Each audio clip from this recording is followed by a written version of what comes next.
is Saturday, July the 7th, 2018. This is the Dissident Peasant Podcast. I am your host, Jeff, the Dissident Peasant. On today's show, part 2, The Life and Times of Thomas Paine. Well, thank you for joining me today. Just a quick note before I get started. This show is sponsored by people like you. Go to patreon.com/dissidentpeasant, become a recurring patron for as little as $1 a month. And I do appreciate you $1 patrons. One-time donations, go to dissidentpeasant.com. There's a PayPal link there. You can put a one-time donation there, and thank you for all your support. We last left our hero, or my hero, at least, Thomas Paine, cold and sick, upon the wintry docks of the crown jewel of the United Colonies of America, Philadelphia, December 1774. Near death, but having in hand letters of introduction from that most famous of American citizens in Europe, Ben Franklin, Thomas Paine was accepted into the home of a Franklin family doctor. He took a full 6 weeks to recover, but recover he did, and took sporadic work, tutoring the children of a few wealthy Philadelphia scions. This was quite fortunate for him. It is too dramatic to say that Paine arrived completely penniless in America, but he was nearly broke around this time. Better work for him was to come, and this 18th century fail-son became the executive editor of Mr. Robert Aitken's brand new Pennsylvania magazine, whose first issue appeared in January 1775. It sold around 600 copies, but within a few months it would surpass 1,500 paying subscribers, the most of all periodicals in the so-called New World. Paine and Aitken would fall out eventually, but even after their public spats over money and title, Aitken would recount with undisguisable amazement how once, after a few glasses of brandy, quote, he, that is Paine, wrote with great rapidity, intelligence, and precision, and his ideas appeared to flow faster than he could commit them to paper. What he penned from the inspiration of brandy was perfectly fit for press, without alteration or correction. End quote. So now the psychological chains resulting from decades of failure, his 2 business collapses, his dismissal from the ranks of the Crown's excise, the death of a wife and child, these began to loosen before bursting into pieces. For here was a job he was finally good at, that matched his talents, that allowed him to feel fully alive in himself in a way previously impossible. Of course, in true Enlightenment fashion, he forwent nearly all royalties from his published works for his entire life, despite never establishing a fortune before doing so, unlike the vast majority of early American political leaders. George Washington, for example, might have foregone any salary for his services as a general, but he was among one of the richest men in America when he did so. Paine was certainly not of this class. And though the decision was made easier by the copyright-free environment of the colonies, he truly did believe in releasing his writings into the public domain directly, where they could be printed and sold for very little. Anyway, what was Thomas Paine writing about? Well, frankly, a list of subjects too numerous and diverse to enumerate entirely, but everything from mechanical inventions to musings upon Alexander the Great appeared in this magazine. What also appeared, however, were centuries ahead of their time ideas. An occasional letter on the female sex, not written by Paine, but appearing beneath his editorship, laments the tyranny and oppression of man over woman in different contexts. Paine himself wrote African slavery in America while living across the street from a slave auction. That article begins, quote, "To Americans, that some desperate wretches should be willing to steal and enslave men by violence and murder for gain is rather lamentable than strange. but that many civilized, nay Christianized people should approve and be concerned in the savage practice is surprising, and still persists, though it has been so often proved contrary to the light of nature, to every principle of justice and humanity and even good policy, by a succession of eminent men in several late publications." End quote. As you could tell from those words, Thomas Paine's voice was not the first to cry out on behalf of the slave, but he was among them. It can be difficult to convey how influential he was becoming by quoting subscription numbers, but one thing it helps to know is that Paine published this editorial in March of 1775. In April of that same year, the first American anti-slavery society was formed in Philadelphia, and Paine himself was a founding member. Now, concerned as he was nearly always about anyone occupying the bottom rungs of a society, be they serf or slave or woman, he was also concerned with another question, a really simple one, but whose answer could fill 1,000 pages. Why should people have kings?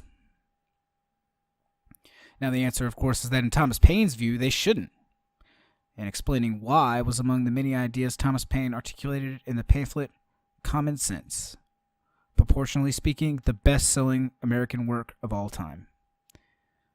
Something like 500,000 copies, both official and unauthorized, were sold throughout the American Revolution. This at a time when only about 3 million people lived in the entire United Colonies in 1776. Half the would-be nation either read it or had it read to them. Now, one may be tempted to take for granted from our present perch in time that the United Colonies would revolt against their mother country, that reconciliation was never a possibility. But in those same colonies in 1775, many colonists wanted greater rights under the English crown. Many others, mostly content to develop and manage massive slave plantations and match as closely as possible the feudal character of old Europe. Common Sense demolishes these positions with a skill that seems modern to us, but was radical for its time. In short, Common Sense attacks the English system of parliament and king as a facade with the appearance of efficient checks and balances, but in reality a total shit show. He declares hereditary monarchy itself an abominable practice that results in incompetent and corrupt government. He details how British actions thus far have forfeited any legitimate claim to American loyalty. He recommends forming a democratic republic, building a navy, and explains that the time is ripe to cut ties. The time was pretty ripe in January 1776, for of course just a few months later the United Colonies did declare independence. 1,000 copies first of Common Sense were printed on the 10th of January without Paine's name attached, an act that was itself punishable by death technically for both author and printer. They all sold within days. Now, disputes about payment between Paine and his first printer led to yet more printers, though the second time Paine donated all the profits to Washington's Continental Army, while literal fistfights between printing offices erupted in the street. This led Paine to renounce the copyright of Common Sense in any form, giving any printer the right to issue their own editions. This now exceedingly affordable pamphlet made its way to Europe as well, where some censoring of the parts about hereditary monarchy being bullshit occurred, usually. But all this to say that Thomas Paine, itinerant stay-maker and disgraced excise officer, was now catapulted into the upper rungs of the Colonial Elite, or at least among the Colonial Elite favoring separation. And he was the most famous American author of his day, written about and appreciated by Generals Lee and Washington, as well as Thomas Jefferson and John Adams, the latter of whom criticized the overly democratic designs of Paine and would publicly argue with Paine in print for years. On the other hand, Jefferson's Declaration of Independence contains many elements of Paine's writings, to such a point that some whisper then and now that Paine himself wrote the Declaration, or that Jefferson copied him so thoroughly that he may as well have.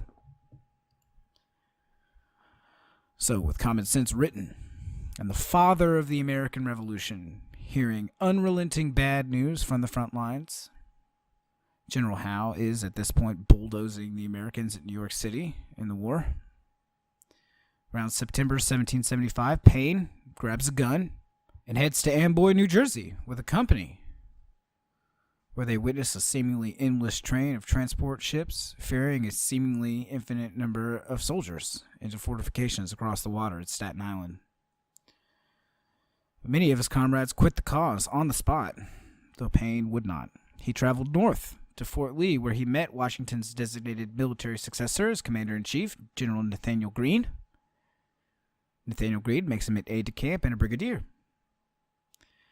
Around this time, he also meets just about anyone influential he hasn't already through Franklin or common sense, associated with the cause of American independence anyway, including the man whose shadow lies upon all of them, General George Washington. Washington and Paine would become lifelong friends, and Thomas Paine one of his most loyal supporters during the war, both in his public writings and private conversations with civilian leaders. Now, of course, Washington does end up winning the war with much help from France and his countrymen. But without getting too bogged down in the course of the story of the American War for Independence, I'll just say that George Washington was, at times, considered incompetent and cowardly as a general. His most famous army maneuver was probably the rapid strategic retreat, after all.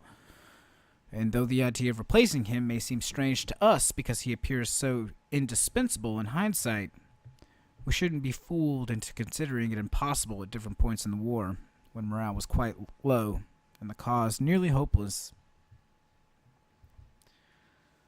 Though not lacking in courage or conviction, Paine was not much of a military man and did more good with his journalism than his soldiering in the field. It was eventually conveyed to him that he was worth far more as a living writer than a dying soldier for the American cause, and he returned to Philadelphia, conscious of the idea that he could be captured and hung by British forces he encountered, as the author of many treasonous materials. He returned to a city in late 1776 that was on the verge of panic, with Tory residents openly preparing to welcome the British and the Congress removed to some shithole backwater known as Baltimore.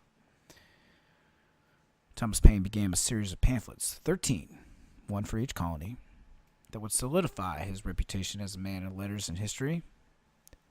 The American Crisis. One of them has a few lines you might have heard before. Quote, "These are the times that try men's souls. The summer soldier and sunshine patriot will, in this crisis, shrink from their service of their country.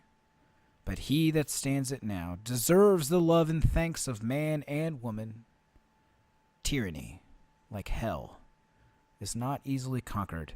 Yet we have this consolation with us, that the harder the conflict, the more glorious the triumph." When Americans attacked Hessian mercenaries at Trenton that Christmas season, completely surprising their opponents and losing only 4 dead and 4 injured, attacking soldiers would shout, "These are the times that try men's souls," as they fired their guns.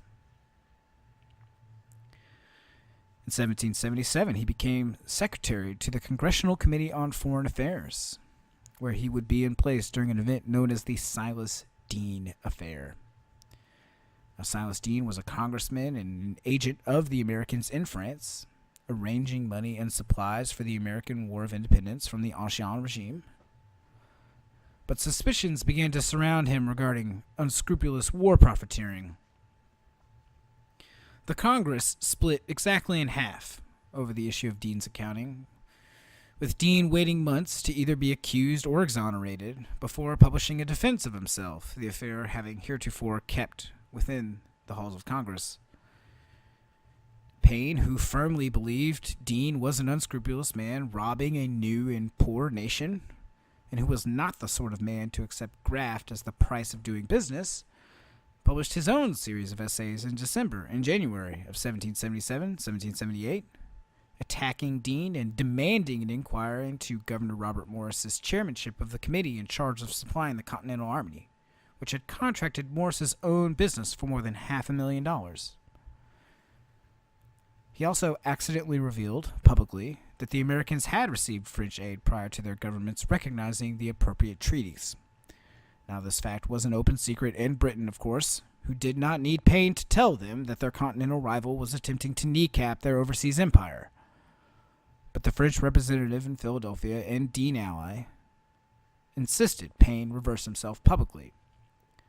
Subsequent articles by Paine never did, and the French representative went to Congress to insist that, quote, measures suitable to the circumstances, end quote, be taken. Now, Paine's enemies both within and without the Congress now smelled blood.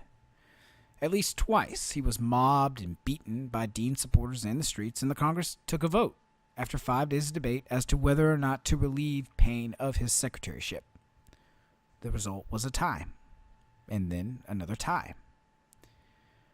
A sensitive man, which is an excellent quality in a writer and revolutionary, but less so in a politician, Paine resigned his position soon after. Despite occupying the same circles as Benjamin Franklin, George Washington, Samuel Adams, Thomas Jefferson, indeed befriending each of them, among others, he would never occupy the same halls of power that they did. Now, Silas Deane was actually running a graft, and later it was exposed with certainty that he, among other players, was running independent commercial ventures in France while working for the American government. In 1780, actually, Deane traveled to Europe and set about producing propaganda for the British government, urging the colonies to reunite with the mother country, for which he was paid cold hard cash. In 1867, it was revealed through the opening of King George's archives that Silas Deane had actually been an informant for the British during the entire American Revolution. Thomas Paine's instincts about him had been absolutely correct, but it wouldn't matter. Paine fell into a deep depression. Scholars have wondered if he suffered from some type of bipolar disorder.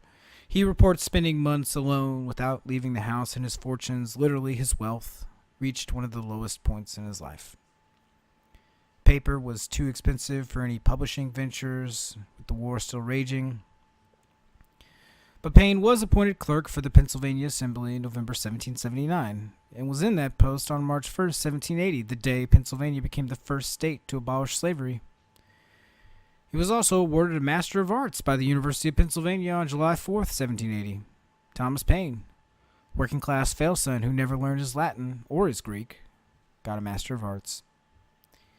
He continued his American Crisis series. He almost got himself killed pursuing a bold but insane plan to sail back to Britain and produce propaganda for the American cause there. His old friend General Nathanael Greene, of course, had to talk him out of it by pointing out that the British would almost certainly hang him if they ever caught him. Instead, Paine would accept an unofficial assignment from Congress later in 1781.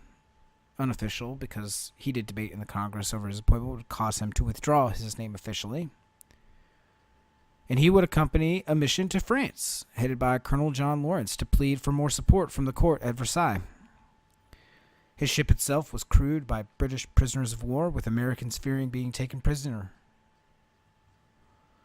But the ship did arrive safely in France, with Thomas faring much better than the last time he crossed the Atlantic, and he arrived in France to discover he was not a stranger to them. Common Sense had sold exceedingly well in France.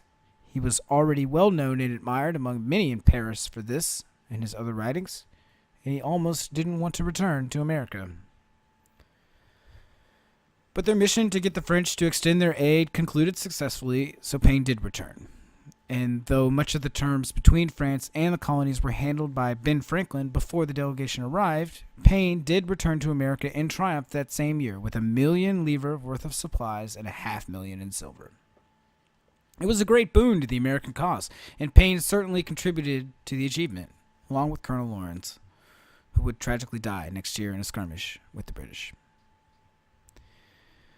Paine, still personally broke, wrote to some of his wealthier friends in America for help, a hard thing for a man as proud as Thomas Paine to do, and something that a psyche would probably only allow as a stopgap. He worked for a few months as a government writer and propagandist for the American cause, But once the war ended and the British began withdrawing, he began to pridefully demand additional financial restitution from the United States government. Now, though the United States government was mostly broke and full of unpaid soldiers, as well as men unconvinced of the historical importance of Thomas Paine, they did eventually agree, and in 1785, an honorarium of $3,000, or around $250,000 today, was awarded to him by the federal government. Pennsylvania kicked in the equivalent of another $90,000. But the state of New York, in British hands for most of the war, but now filled with some admirers of his, left him 277 acres and a house in New Rochelle. He soon bought some land and a house in Bordentown, New Jersey as well, and thus settled down to enjoy a comfortable retirement. Just kidding. Having rallied the Americans to begin an entirely new country without the shackles of monarchy, the now 50-year-old Thomas Paine sailed back to the land of his birth, where he would tarry for a time. But then his restless concern for the poor, the downtrodden, the oppressed, these would drive him back to the stage of revolution. In next episode, Paine will post so hard that he will earn himself that highest of honors for a radical revolutionary. For when The Rights of Man begins circulation in Britain, the Crown will finally have had enough of this troublesome mechanic. They will try him for treason and sedition.